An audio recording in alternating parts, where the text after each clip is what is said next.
Você está no canal de vídeos da Rádio Bandeirantes e hoje recebendo o economista Gessner Oliveira, professor da Fundação Getúlio Vargas, sócio da Gol Associados e colunista da Rádio Bandeirantes. Tudo bem, Gessner? Obrigado pela presença. Tudo bem, um prazer estar aqui, um prazer conversar contigo. Vamos conversar um pouquinho sobre economia, então. 2018 começou sob a sombra da crise, Gessner. Como é que o ano está terminando? Como é que você vê isso nesse momento? Olha, o ano está terminando melhor do que parecia ali em meados do ano, logo depois da greve dos caminhoneiros. A perspectiva no início do ano, quando as pessoas brindaram 2018, lá no finalzinho de 2017, havia uma perspectiva de um crescimento de 3%, havia uma perspectiva de recuperação um pouquinho mais forte, havia um certo otimismo, não vou dizer exagerado, mas um certo otimismo. A greve dos caminhoneiros foi um choque muito forte. Naquele momento, você realmente desorganizou a produção, o país, reverteu expectativas, foi muito ruim. Agora, a verdade é que, passada aquela crise, a partir de julho, agosto, a economia começou a retomar, o terceiro trimestre já foi bem melhor e a gente vai fechar o ano com 1,4% de crescimento aproximadamente. Agora, isso para um país do tamanho do nosso é pouquinho, né, Gessner? É pouco, na verdade, nossa população cresce um pouquinho mais de 1%, é mais ou menos como você estagnar o PIB por habitante, a produção, o produto interno bruto por habitante. É pouco para o Brasil, é pouco para aquilo que a gente gostaria de ser no mundo, é pouco para os 27 milhões de pessoas que estão desempregadas ou estão trabalhando menos do que gostariam ou desistiram de procurar emprego, né? E que, digamos, se a gente somar todos os brasileiros que de alguma forma são afetados por essa situação, a gente tem quase metade da população, porque esses 27 milhões, na verdade, se você contar os familiares, etc., a gente está falando de quase 100 milhões de brasileiros com, digamos, algum trauma, alguma sequela dessa crise da recessão muito forte que enfrentamos em 15 e 16. Agora, Gessner, conte para o amigo da Rádio Bandeirantes, se você fosse o Paulo Guedes, ministro da Economia nomeado pelo presidente eleito Jair Bolsonaro, qual seria a primeira medida que você tomaria no cargo? Olha, reforma da Previdência. E não inventaria.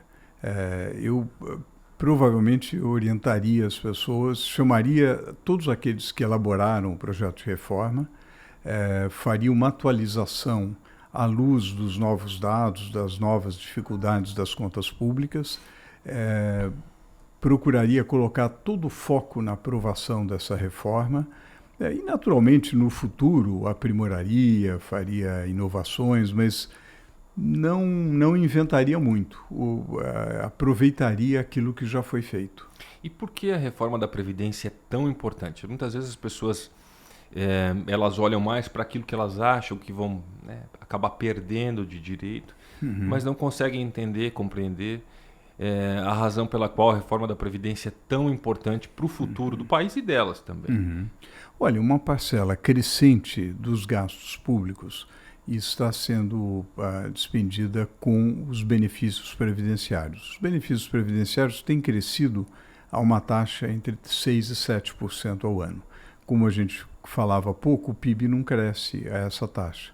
Consequência disso é que a relação dos benefícios em relação ao que a gente produz está aumentando. Não tem recursos para isso. A população brasileira está envelhecendo. A participação dos idosos na população até 2030 deve dobrar. Quer dizer, você vai ter uma participação de idosos muito maior e, consequentemente, beneficiários da Previdência, com toda a justiça. Isso, a conta não fecha. Então, ou você faz uma reforma, reforçando a capacidade de arrecadação e, sobretudo, cortando aquilo que é exagerado e tornando muito mais igualitário, porque o regime para o servidor público é muito mais generoso do que para o setor privado, então você tem que fazer uma coisa mais igualitária, mais justa. Ou você faz isso, ou o que vai acontecer é que não vai ter dinheiro para pagar a aposentadoria e aí realmente vai ser muito difícil, além do que você tem despesas inadiáveis na saúde, na educação, na segurança, que precisam ser feitas e não haverá dinheiro para isso. Isso tudo tem relação com a questão fiscal, né? Que a gente tanto ouve falar. Para o amigo da Rádio Bandeirantes que não tem tanta familiaridade com esse assunto, o que é o rombo fiscal, Gessner? Olha, o rombo fiscal não é muito diferente do problema que todos nós, em algum momento da vida, enfrentamos. As nossas despesas, às vezes, superam as nossas receitas. Então, se a gente tirar pagamento de juros, as despesas do setor público superam as receitas do setor público, em termos de impostos e taxas, etc., em algo como 130 bilhões de reais. Imagine um rombo desses, né? Quando você tem um rombo desses, você tem que tomar alguma medida.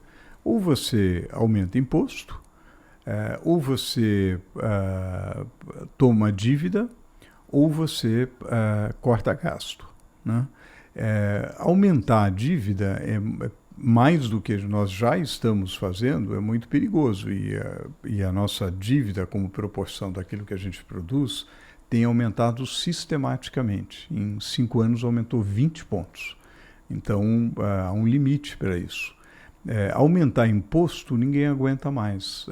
Comparando com outros países com a mesma renda per capita que o Brasil, nós pagamos muito imposto, né? Nós não pagamos tanto imposto quanto a Suécia, a Noruega, etc.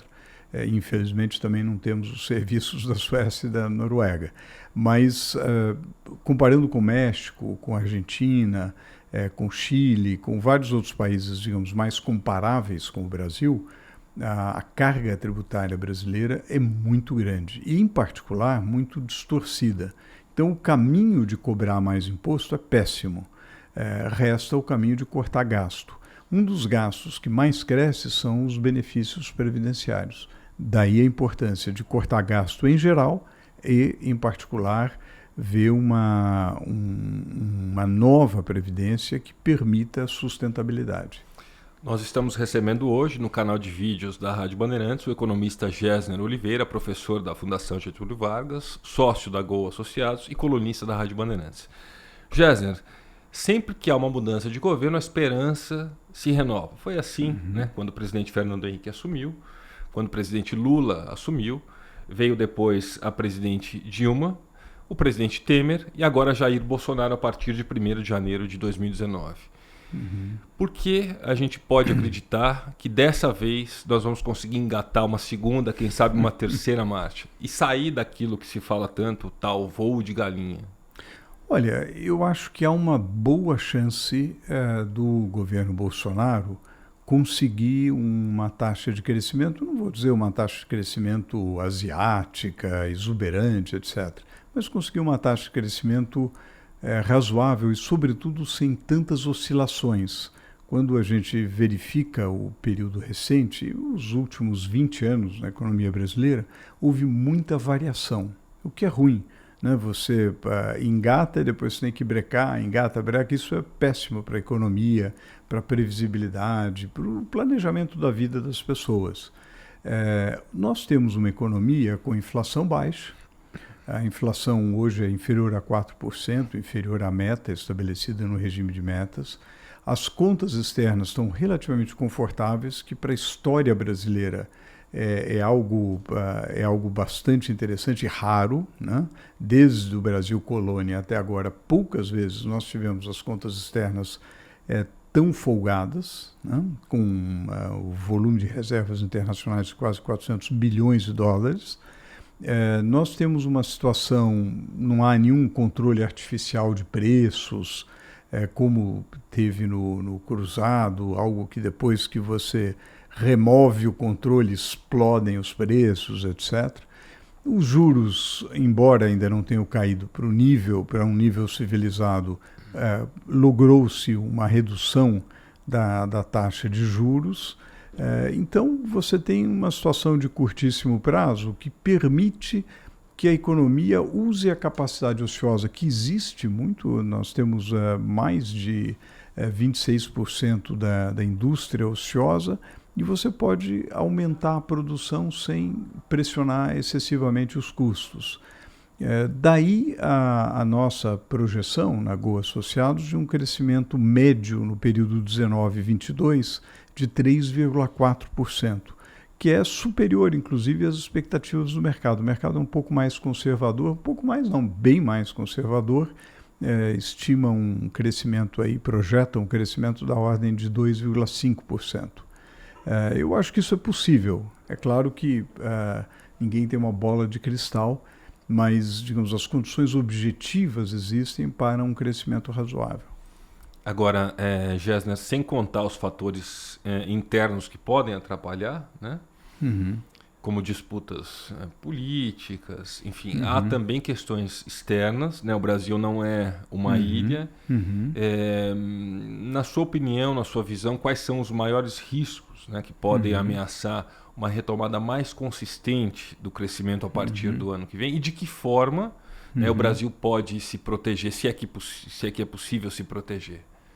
Olha, eu acho que essa talvez seja a questão chave, viu, Daniel? Porque realmente a gente está num mundo muito incerto, né? Não vou dizer que o mundo já foi perfeito, né? Quem viveu as duas guerras do século passado talvez ache o mundo uma tranquilidade hoje. Mas, de qualquer maneira, nós temos a tensão comercial Estados Unidos, China. Há uma situação na União Europeia tensa com a saída do Reino Unido, a questão do Brexit, né? Há uma questão de uma expectativa de recessão dos Estados Unidos. Uma parcela dos analistas olha com preocupação a situação da economia dos Estados Unidos. Obviamente é uma projeção muito derivada da relação entre os títulos de 10 anos, de 2 anos, o Tesouro. Há uma série de apreensões no mundo e que resultam na pressão sobre o dólar, que resultam numa contração grande de compras de países emergentes e, sobretudo, muito medo dos investidores em países emergentes. Como se proteger disso? Quer dizer, não há uma fórmula mágica, nem uma forma de blindar o Brasil para crises internacionais. Isso a gente aprendeu desde os anos 70, que o Brasil não é uma ilha, né? Então, definitivamente, se houver uma crise mundial muito profunda, afetará o Brasil. Porém, afetará menos se o Brasil tiver numa situação mais robusta. Você veja a questão do dólar, né? Houve uma forte pressão do dólar. A Argentina era uma casinha de palha em relação à questão do dólar. Você viu como o peso explodiu, houve uma crise cambial na Argentina, a troca do presidente do Banco Central, etc. A mesma pressão internacional de valorização do dólar não causou uma crise no Brasil, porque o Brasil tinha uma posição sólida de reservas internacionais. Então, o que o Brasil precisa é solidez nas contas externas e está faltando solidez nas contas fiscais, para que realmente a gente tenha uma economia, não totalmente, mas pelo menos parcialmente blindada. Gessner, na nossa próxima conversa, a gente vai tentar entender como é que isso tudo que você falou se relaciona com o nosso dia a dia na economia, com o nosso bolso, efetivamente. Não esqueça de curtir este vídeo e se inscrever no canal da Rádio Bandeirantes. No canal de vídeos da Rádio Bandeirantes, nós conversamos com o economista Gessner Oliveira, professor da Fundação Getúlio Vargas, consultor, sócio da Go Associados e colunista da Rádio Bandeirantes. Curta o nosso canal de vídeos, o endereço está bem aqui embaixo. Valeu, Gessner. Prazer, viu, Daniel?